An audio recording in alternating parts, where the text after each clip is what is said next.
প্রিয় শিক্ষার্থী বন্ধুরা আসসালামু আলাইকুম। এই ভিডিওতে আমি ইংলিশ ফর টুডে ক্লাস 5 এর ইউনিট 5 লেসন 5, 6, 7, 8 এন্ড 9 নিয়ে আলোচনা করব। চলো তাহলে শুরু করা যাক। তোমরা স্ক্রিনে দেখতে পাচ্ছ ইউনিট 5 প্রথমত এফ নাম্বার দেওয়া আছে লুক, রিড এন্ড সে। দেখো, পড়ো এবং বলো। Complete the sentences from the calendar.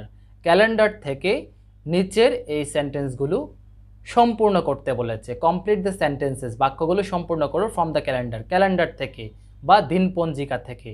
তাহলে আমরা এখানে জানুয়ারি 2022 এর একটা ক্যালেন্ডার দেখতে পাচ্ছি। এখন আমরা সেন্টেন্সগুলো একটু পূরণ করার চেষ্টা করব। দেখো, the calendar shows the month of January. ক্যালেন্ডারটি জানুয়ারি মাসটি দেখাচ্ছে, প্রদর্শন করছে। কোন মাস? জানুয়ারি মাস। এই শোস মানে হচ্ছে দেখানো, শো অর্থ দেখানো। তাহলে কোন মাস দেখানো যাচ্ছে এখানে? জানুয়ারি মাস। তারপর দেখো, তাহলে এখানে প্রথম শূন্যস্থানে হবে যে কি? জানুয়ারি।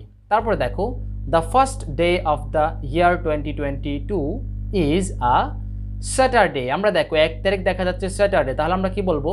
The first day of the year 2022 is a Saturday. 2022 সালের প্রথম দিনের প্রথম দিন কি বার? শনিবার, স্যাটারডে।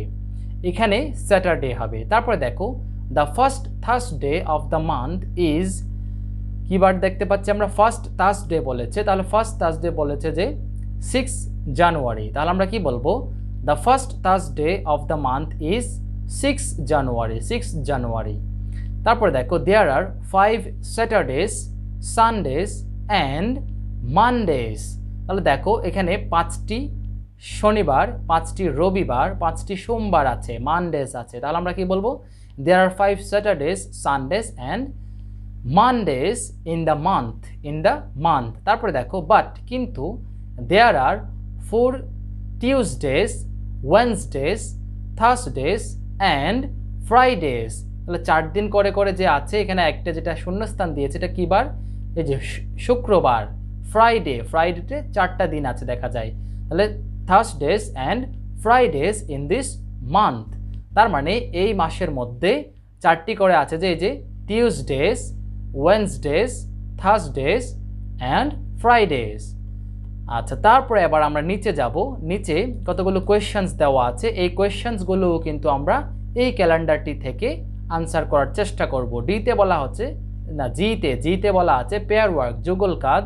দেখো, লুক এট দ্য ক্যালেন্ডার, ক্যালেন্ডারের দিকে তাকাও বা বর্ষপঞ্জির দিকে তাকাও। Ask and answer the questions, প্রশ্নগুলো জিজ্ঞেস করো এবং উত্তর দাও। প্রথমত বলেছে, what is the 10th of জানুয়ারি? জানুয়ারির 10 তারিখ কী বার? আমরা একটু ক্যালেন্ডারটা দেখবো উপরে গিয়ে। যে দেখো ক্যালেন্ডারটাতে দেখা যাচ্ছে the 10th of January is Monday. তাহলে আমরা কি বলবো? The 10th of January is Monday. তারপরে দেখো 2 নম্বর প্রশ্নটা দেখো, what is the date of the first Saturday of the month? তার মানে প্রথম শনিবারের তারিখটা কি ছিল? তারিখটা কি ছিল? তাহলে আমরা বলবো যে the date of the first Saturday of the month is 1st January. 1st January, যে 1st জানুয়ারি আমরা দেখতে পাচ্ছি। তাহলে আমরা কি বলবো? The date of the first Saturday of the month is 1st January. তারপর আমরা পরবর্তী প্রশ্নটাতে যাই। পরবর্তী প্রশ্ন দেখতে পাচ্ছি, একটু উপরে তুলি। হ্যাঁ, এই যে দেখো, what day is the 20th of জানুয়ারি? অর্থাৎ জানুয়ারির 20 তারিখ কী বার? এবার আমাদেরকে একবার ক্যালেন্ডারে যেতে হচ্ছে।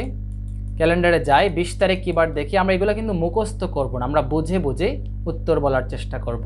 এই দেখো 20 তারিখ দেওয়া আছে থার্সডে, 20 তারিখ দেওয়া আছে থার্সডে। তাহলে আমরা এখন কি বলবো? এখন আমরা বলবো যে এই যে the 20th of January is Thursday. The 20th of January is Thursday, Thursday. তারপরে দেখো, what is the date of the last Friday of the month? What is the date of last Friday of the month? অর্থাৎ মাসের সর্বশেষ শুক্রবারটির তারিখ কত? তাহলে আমরা এই যে একটু করে দেখা যাচ্ছে, দেখো সর্বশেষ তারিখটি যে ফ্রাইডের তারিখ হচ্ছে 28। তাহলে এটার জন্য আমি আর ক্যালেন্ডারের উপরে যাচ্ছি না, এখানেই বলে দিচ্ছি আমরা। তাহলে কি বলবো? The date of the last Friday of the month is 28 January, 28 January. The date of the last Friday of the month is 28 January.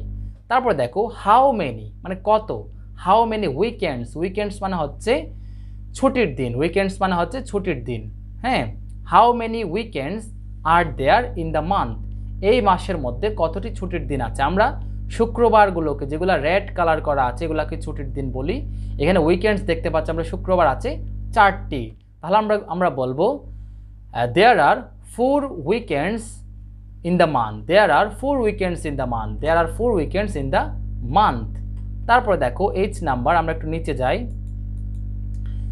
Pair work যুগল কাজ, ask and answer the questions, নিচে কিছু প্রশ্ন দেওয়া আছে এগুলো আমাদেরকে জিজ্ঞেস করতে বলছে এবং উত্তর দিতে বলছে।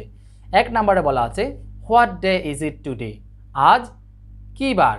তাহলে এই যে আজ এই ভিডিওটি বানানোর সময় আজকে হচ্ছে শুক্রবার, তাহলে আমরা কি বলবো, দ্য ডে ইজ ফ্রাইডে, বা today is Friday, today is Friday, today is Friday. What is today's date, আজকের তারিখ কত। হ্যাঁ, তাহলে আমরা বলবো যে the day of today is 15th April 2022, 15th April 2022। তারপর দেখো what day was it yesterday, গতকালকে কি ছিল। আমরা জানি গতকালকে বৃহস্পতিবার ছিল, আমরা কি বলবো, the day was, yesterday was বলবো, yesterday was Thursday। আমরা এগুলো যখন এই উত্তরগুলো দিব তখনকার হিসেব করে এগুলা বলবো। গতকালকে কি ছিল, বৃহস্পতিবার। yesterday was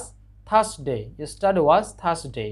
what was yesterday's date, তাহলে আমরা বলবো যে the date of yesterday was কত, 14th April 2022, 14th April 2022।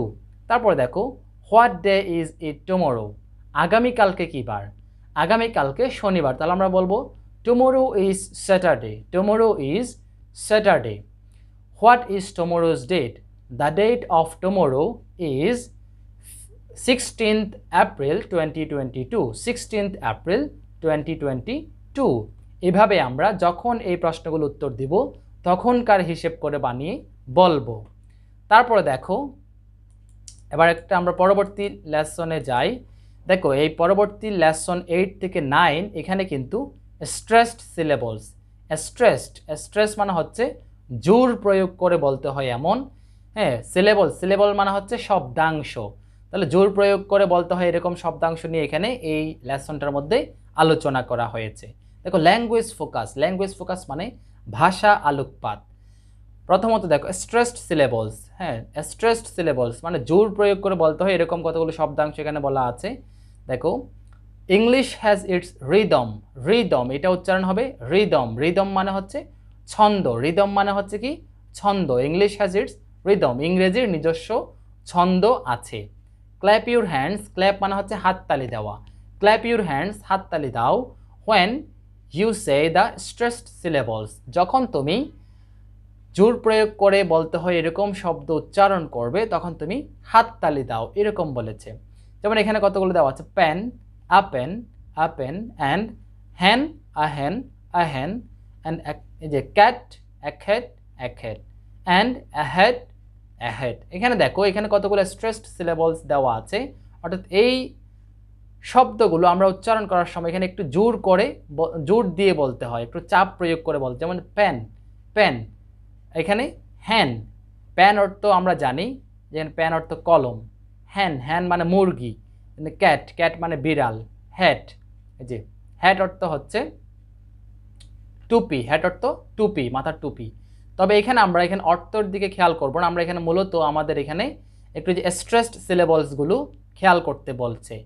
আচ্ছা, এবার আমরা জেতে যাই। জেতে একটা পয়েমের মতো দেওয়া আছে, আমরা একটু নিচে নামাই একটু। এই যে দেখো জেতে বলা আছে লুক লিসেন অ্যান্ড সে, দেখো শোনো এবং বলো। জাম্প ক্ল্যাপ, এখানে জাম্প এখানে একটু স্ট্রেসড দিয়ে বলতে হবে, যে জাম্প ক্ল্যাপ। জাম্প মানে হচ্ছে লাফ দেওয়া, ক্ল্যাপ মানে হচ্ছে হাততালি দেওয়া। আমরা একটু এটা পড়ে নেই। প্রথমত জাম্প ক্ল্যাপ, ব্যান্ড ইউর নিস, go forward, go back, do it again please. Jump clap, nod your head, turn left, turn left, turn right, turn left, turn right, touch something red, jump, clap, sit on the floor, arms up, arms down, open the door, open the door, নিচে আর নাই। হ্যাঁ, তাহলে এবার আমরা একটু অর্থ সহ বলবো। জাম্প, ক্ল্যাপ মানে লাফ দাও, হাততালি দাও। ব্যান্ড ইউর নিস তোমার হাঁটু বাঁকা করো। ব্যান্ড মানে হচ্ছে বাঁকা করে, ছবিতে তোমরা দেখতে পাচ্ছ এটা হচ্ছে ব্যান্ড করা। ব্যান্ড ইউর নিস হাঁটু বাঁকা করো। গো ফরওয়ার্ড সামনে যাও, গো ব্যাক পেছনে যাও, ডু ইট আগেইন প্লিজ মানে এটা আবার করো, এটা যেটা বলেছে এটা আবার করতে বলেছে। জাম্প, ক্ল্যাপ লাফ দাও, হাততালি দাও। Nod your head, nod your head মানে হচ্ছে মাথা নাড়ানো, এইভাবে নাড়ানো। নড ইউর হেড মাথা নাড়াও।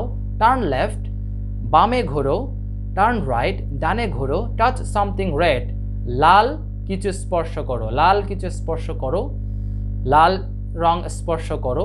তারপর দেখো জাম্প, ক্ল্যাপ লাফ দাও, হাততালি দাও। সিট অন দ্য ফ্লোর মেঝেতে বসো। আর্মস আপ অর্থাৎ হাত উপরে তোলো। আর্মস ডাউন হাত নিচে নামাও। Open the door, open the door দরজাটি খোলো।